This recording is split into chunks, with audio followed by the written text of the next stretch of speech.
नमस्कार विद्यार्थी आणि पालक मित्रांनो. मी डॉक्टर बाळासाहेब मोकळ नीटवाला वाटाड्या या माझ्या यूट्यूब चॅनलमध्ये आपले सर्वांचे सहर्ष स्वागत करतो. आजच्या या भागामध्ये आपण 2024 साली जी ॲडमिशन प्रक्रिया पार पडली त्यामध्ये कट ऑफ मार्क किती होते या संदर्भात चर्चा करणार आहोत. तत्पूर्वी नुकतेच NTA ने एक नोटिफिकेशन काढले आहे, त्या संदर्भात थोडीशी माहिती देतो. हे नोटिफिकेशन आधार कार्ड आणि अपार ID या संदर्भात आहे. NTAच्या नोटिफिकेशननुसार 10वीच्या पासिंग सर्टिफिकेटवर आपले जे नाव आहे त्याच पद्धतीचे नाव आपल्या आधार कार्डवर असावे, नसेल तर त्याप्रमाणे आत्ताच आपण अपडेट करून घ्यावे. त्याचप्रमाणे NTA ने आपला अपार ID सुद्धा तयार करून ठेवण्यास सांगितलेलं आहे. जे फ्रेश विद्यार्थी आहेत, म्हणजे जे आता 11वी किंवा 12वीला आहेत, त्यांचा अपार ID बहुतेक त्यांच्या कॉलेजमधूनच काढला जाईल. मात्र जे रिपीटर विद्यार्थी आहेत त्यांनी आपला अपार ID स्वतः बनवून घ्यावा. त्यासाठी सर्वप्रथम डिजिलॉकर ID आपण तयार करून घ्यावा आणि डिजिलॉकर ID तयार केल्यानंतर त्या माध्यमातून www.apar.education.gov.in या वेबसाईटवर जाऊन आपला अपार ID तयार करून घ्यावा. हे जर शक्य होत नसेल तर जवळपासच्या कुठल्याही सायबर कॅफेमध्ये जाऊन देखील आपण आपला अपार ID तयार करून घेऊ शकतो. हे दोन्ही डॉक्युमेंट भविष्यात आता नीटचा ॲप्लिकेशन फॉर्म जो रिलीज होईल तो भरताना हे दोन्ही डॉक्युमेंट NTA ने अत्यावश्यक केलेले आहेत. आता आजच्या आपल्या मुख्य विषयाकडे आपण वळू. कुठल्याही ध्येय गाठायचे असेल तर त्या ध्येयापर्यंत पोहोचण्यासाठी काहीतरी टार्गेट गोल आपल्याला निश्चित करावा लागतो. तो टार्गेट गोल आपण निश्चित केल्यामुळे सध्या आपण कुठे आहोत आणि आता यापुढे आपल्याला कुठपर्यंत वाटचाल करायची आहे याचा अंदाज येतो.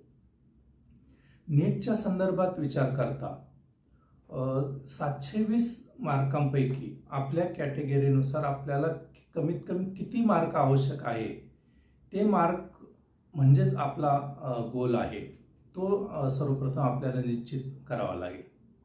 तो निश्चित करण्यासाठी मागील वर्षी म्हणजे 2024 साली आपल्या कॅटेगरीतील शेवटच्या विद्यार्थ्याला किती मार्क होते, म्हणजेच त्या आपल्या कॅटेगरीचा कट ऑफ किती होता तो माहिती असणं अत्यंत आवश्यक आहे. आत्तापर्यंतच्या अभ्यासानुसार असं लक्षात आलं आहे की दरवर्षी कट ऑफ मार्क मागील वर्षापेक्षा 10 ते 15 मार्कांनी वाढत असतो.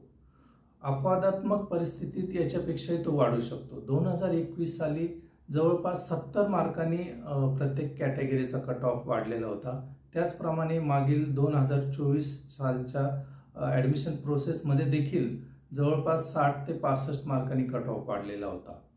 त्यामुळे आपलं ध्येय निश्चित करताना साधारणतः कट ऑफपेक्षा अजून 15-20 मार्क जास्त गृहीत धरून आपले टार्गेट निश्चित करावे. त्यासाठी 2024च्या MBBS प्रवेश प्रक्रियेच्या शेवटच्या राऊंडमध्ये शेवटच्या विद्यार्थ्याला किती मार्क होते याची आपण आज चर्चा करू. कॅटेगरीनुसार आपण एक एक टॉपिक घेऊ. त्यामध्ये सुद्धा महिलांसाठी 30% आरक्षण असल्यामुळे महिलांचा म्हणजेच गर्ल्सचा कट ऑफ आणि जनरलचा कट ऑफ असे 2 कट ऑफ आपण बघू. सर्वप्रथम ओपनचा कट ऑफचा आपण विचार करू.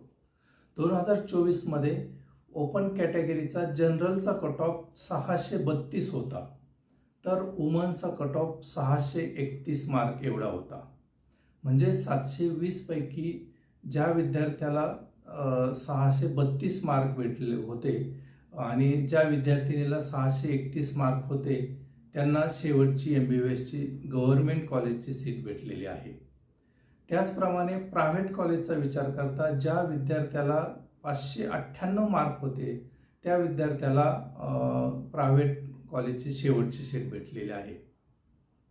दुसरी कॅटेगरी ओबीसी कॅटेगरीतील जनरल विद्यार्थ्याचा कट ऑफ 630 मार्क एवढा होता, तर वुमनचा कट ऑफ देखील 630 एवढाच होता. आणि प्रायव्हेट मेडिकल कॉलेजचा कट ऑफ 598 इतका होता. त्यानंतर पुढची कॅटेगरी म्हणजे SC-BC, म्हणजेच मागील वर्षी जे मराठा आरक्षण नव्याने लागू केले त्यालाच आपण SC-BC म्हणतो.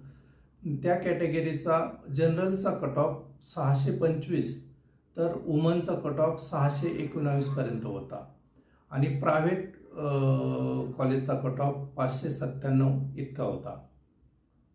त्यानंतर पुढची कॅटेगरी म्हणजे EWSचा जनरलचा कट ऑफ 606 मार्क इथपर्यंत होता आणि वुमनचा देखील तेवढाच 606 मार्क एवढाच होता.